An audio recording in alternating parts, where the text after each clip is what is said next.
A forma como você percebe as coisas, a forma como você constrói a realidade, a forma como você vê a si mesmo, todas elas dependem de engramas. Essas substâncias vão alterar esses engramas.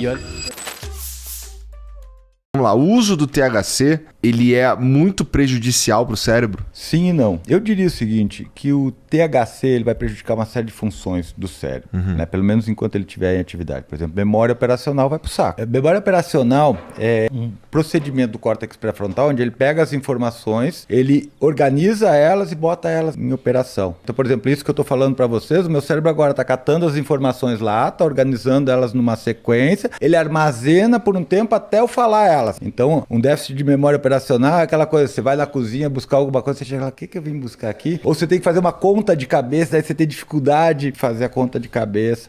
Ou, por exemplo, eu estou aqui falando contigo, o que eu estava falando mesmo? Certo? O THC faria isso, né? E daí prejudica a aprendizagem também. O THC é uma substância. Se você usar ele com frequência o dia inteiro, você vai ter sérios déficits cognitivos. Os déficits vão impactar no teu dia a dia. Fica mais burro na prática. Você vai ficar um TDAH na prática, um TDAH forte. Um TDAH induzido pelo THC. Exatamente. O cara que fuma 3 baseados por dia ao longo de 5 anos, aí ele para. Aí a gente vai analisar esse cara. Ficam sequelas? Se ele começou a fumar antes dos 18 anos, sim. Toda droga tem grupo de risco. Né? Álcool, perfeito. Cocaína, eu não tô anfetamina. dizendo que açúcar é droga, tá? Mas o açúcar tem grupo de risco. Se você é diabético, você não pode.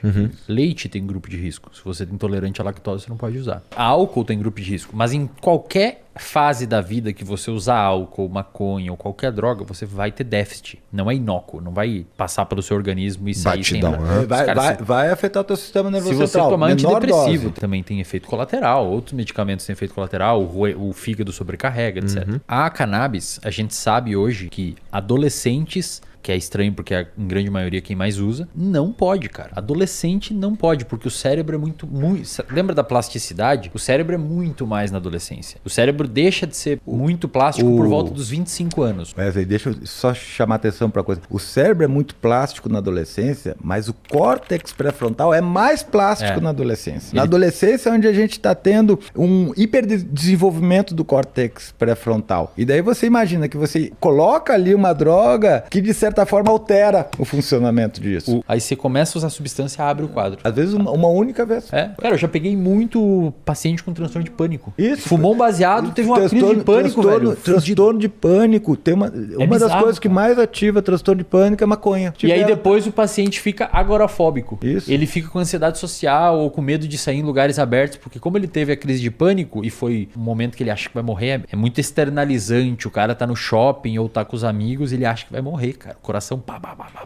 Ele acha que alguma coisa vai acontecer, ele vai morrer. Aí ele fica meio que traumatizado com aquilo ali e começa a ter medo de ir em lugares. Tipo, eu não vou lá comer no shopping porque vai que eu tenha isso lá no meio da praça de alimentação e passe vergonha. É só não fumar um baseado nesse processo, né? Mas ele fica com medo, né, velho? A gata escaldado tem medo de água. Cara, deixa eu falar curioso isso, cara. Por que será que acontece isso? O quê? O pânico na maconha. Cara, eu não tenho certeza disso, mas numa aula com o Takahashi, ele foi meu professor de psicofarmacologia, e ele falou pra mim que é dose dependente. Se a dose for muito alta, ela pode aumentar a ansiedade. Saquei. É a única informação que eu tenho. Saquei. Mas eu sei de pessoas que são usuários de maconha e ficam de boa, e de repente tem uma crise de ansiedade, daí não param de usar, depois voltam a usar e ficam de boa de novo. Mas, cara, eu vou te falar, é impressionante a quantidade de pessoas que têm ataque de pânico usando maconha e você vai ver no comentário depois quanto de gente que vai falar disso. Mas existe a possibilidade, no entanto, dela não ter nenhum efeito perene. Eu diria o seguinte, é difícil de você avaliar isso. Hoje a gente não tem evidências de que depois de descontinuado o uso, o paciente vai ter complicações, digamos assim, que durem muito tempo.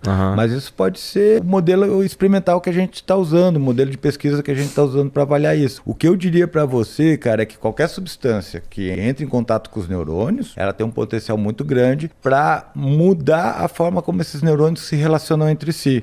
Ou seja, as nossas conexões neurais. Uma coisa que a gente chama de engramas. Tudo que a gente faz, você está aqui piscando o olho com a mão aqui assim, depende de um engrama no teu cérebro. A forma como você percebe as coisas, a forma como você constrói a realidade, a forma como você vê a si mesmo, todas elas dependem de engramas. Essas substâncias vão alterar esses engramas. E olha que louco, cara. O CBD O CBD atua no cérebro também? Atua no cérebro. No cérebro e no Inclusive, sistema imunológico. sendo bem grossamente falando, você teria maconha no cérebro.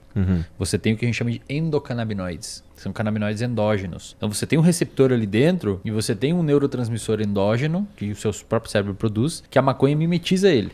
O CBD mimetiza ele. Assim como, por exemplo, algumas outras drogas recreativas como psilocibina, LSD, etc., movimenta neurotransmissores no seu cérebro, por exemplo, serotonina, acetilcolina, a própria nicotina do cigarro. Isso, fala sobre a nicotina. A nicotina, ela se liga num receptor que teve um nome muito criativo também, chamado de nicotínico. Os caras não são zero criativos. Tem dois tipos de receptores que são pro mesmo neurotransmissor. São os nicotínicos e os muscarínicos. Assim, você tava falando que A nicotina liga no nicotínico.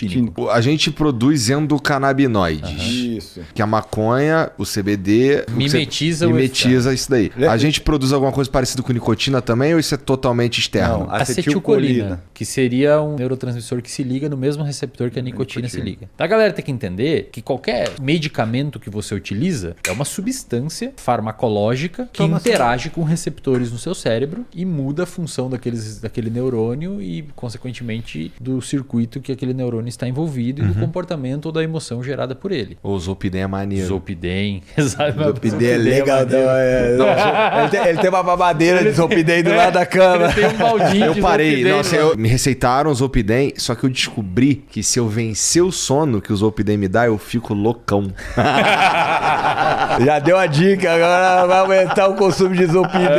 A galera vai tomar Zolpidem com café. Zolpidem com Red Bull. Não, eu tive uma experiência com o Zolpidem. Primeiro que o Zolpidem me deixa relaxadão. Tu fica, nossa, tô relaxadão, pá, não sei o que. É um indutor de sono. Ou seja, ele tem um perfil farmacológico que ele vai fazer efeito rapidamente. Curta duração, 3 horas mais ou menos. Então você toma, ele é pra induzir o sono. Tomar e dormir. Tem gente que toma de madrugada, acorda Isso, e toma de madrugada.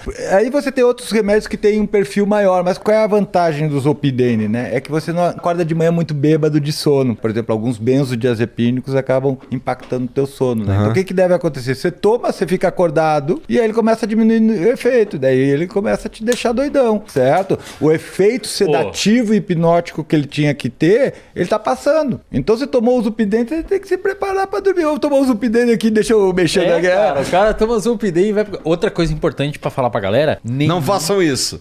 Tá errado. Pessoal, não façam nada que o Igor tá falando. Não faz nada que o Igor faça, por favor. Não faz nada que eu faça, eu sou o pior exemplo. Nenhum medicamento ou substância mimetiza um sono natural. Nenhum. Um sono induzido por Rivotril, Zolpidem, etc. O álcool nunca vai ser igual e tão reparador quanto um sono natural. Mesmo você apagando. Você não passa pelas fases. Lembra que eu te falei das fases do sono?